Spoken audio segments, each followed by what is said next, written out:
What if you were given a map of the future, not a vague horoscope, but a detailed, chronological blueprint of world history, written centuries in advance? A map that named the rise and fall of global superpowers, predicted the coming of a divine king, and unveiled a final, cosmic conflict between good and evil. This isn't science fiction. This is the story of an exiled Jewish prophet named Daniel. While held captive in the heart of the Babylonian Empire, he experienced a series of visions so profound, so precise, that they have become the skeleton key for understanding biblical prophecy. But these visions are more than just ancient history. They contain a message that is shockingly relevant for our world today. Strap in, because we're about to decode Daniel's visions.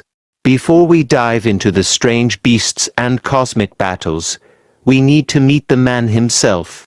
Daniel was a teenager from Jerusalem's nobility, taken as a prisoner of war to Babylon around 605 BC. He was intelligent, handsome, and faithful to his God. Against all odds, he rose to become the chief advisor to the most powerful kings on earth, Nebuchadnezzar of Babylon and later, Darius the Mede. His life was a miracle. He survived a furnace of fire and a den of hungry lions. But his most significant contributions weren't just surviving royal politics. They were the messages he received from God. Daniel was a master of dreams, but not his own. He interpreted the dreams of kings. And in chapter 2, he was given the first piece of the puzzle, a vision of a giant statue. King Nebuchadnezzar dreamed of a massive, dazzling statue. Its head was gold, its chest and arms were silver, its torso was bronze, its legs were iron, and its feet were a fragile mix of iron and clay. Then, a mysterious stone, cut not by human hands, struck the statue's feet, shattering it to dust. The stone then grew into a mountain that filled the whole earth. Daniel's interpretation. The statue represents a succession of world empires: head of gold, Babylon; chest of silver, Medo-Persian Empire; belly of bronze, Greek Empire of Alexander the Great; legs of iron, the Roman Empire; feet of iron and clay, a final, divided version of the Roman Empire, strong yet brittle; the stone, the eternal kingdom of God, established by the Messiah, which will consume all earthly kingdoms. This was the overview, but later, Daniel would get a much more detailed, and much stranger, version of this timeline. Years later, an old Daniel is studying the prophecies of Jeremiah. He realizes the 70 years of exile are almost up. He prays fervently, confessing the sins of his people and begging God for restoration. This prayer of humility and seeking is the crucial key. It's only after this sincere search for understanding that God sends an answer far beyond what Daniel expected. This teaches us a vital lesson. Profound revelation often follows humble seeking. In Daniel 7, Daniel has his own vision. He sees the great sea churning with chaos, and four terrifying beasts emerge: 1. A lion with eagle's wings, representing Babylon, majestic and swift; 2. A lopsided bear, representing the Medo-Persian Empire, strong, with a dominant Persian side; 3. A four-headed, four-winged leopard, representing the Greek Empire under Alexander, incredibly fast, and upon his death, divided among his four generals. 4. A fourth beast, indescribable. This is the climax. It's terrifying, strong, with iron teeth, crushing everything. It has 10 horns. This parallels the statue, but with a darker, more brutal focus on the nature of human government.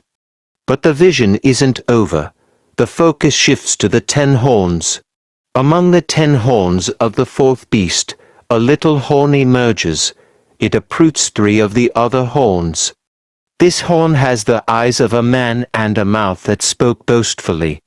It wages war against the saints and tries to change God's laws and times.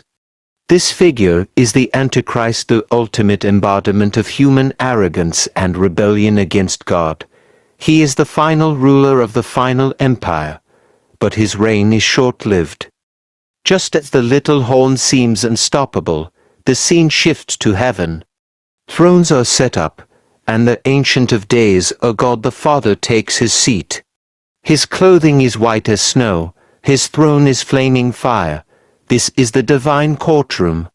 The books are opened, and judgment is pronounced in favor of the saints.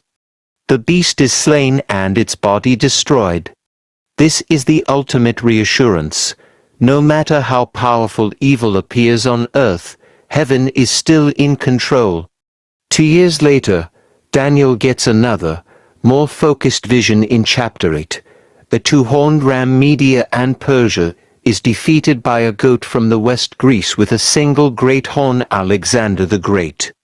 When that horn breaks, 4 others take its place, Alexander's 4 generals. Then, a small horn arises from one of them, a tyrant who desecrates the temple. This was historically fulfilled by a Greek ruler named Antiochus Epiphanes in the 2nd century BC. He is a preview of the final Antichrist. This brings us to the most famous and precise prophecy in the Bible, the 70 weeks. An angel tells Daniel that a period of 77s is decreed for his people. Most scholars agree these are weeks of years, meaning a 490-year period. The prophecy gives a start date, the decree to rebuild Jerusalem. It then predicts 2 key events before the 69th week ends. 1. The coming of the Anointed One, the Messiah. 2. The death of this Messiah.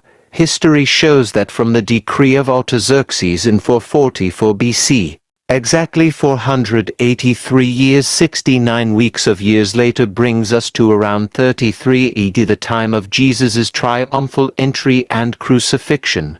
The prophecy is stunningly accurate. Daniel is overwhelmed.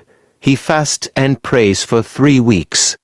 Finally, a glorious being, likely the angel Gabriel, appears. Why the delay?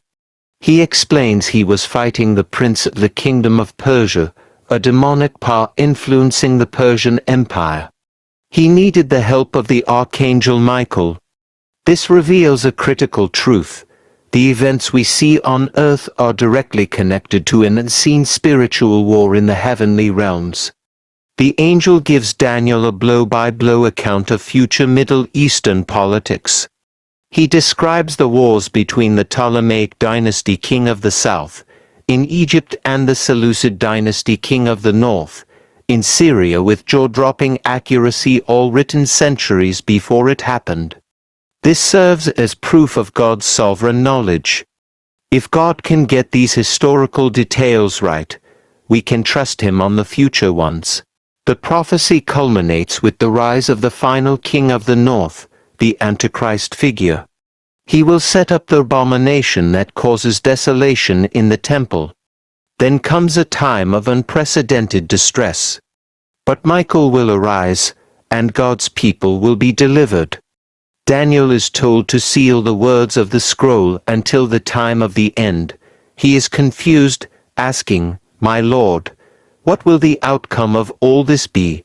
The answer is cryptic: "Go your way, Daniel, but you will rest, and at the end of the days you will rise to receive your allotted inheritance." The angel's final words are some of the clearest Old Testament statements about the resurrection and final judgment. Multitudes who sleep in the dust of the earth will awake, some to everlasting life, others to shame and everlasting contempt.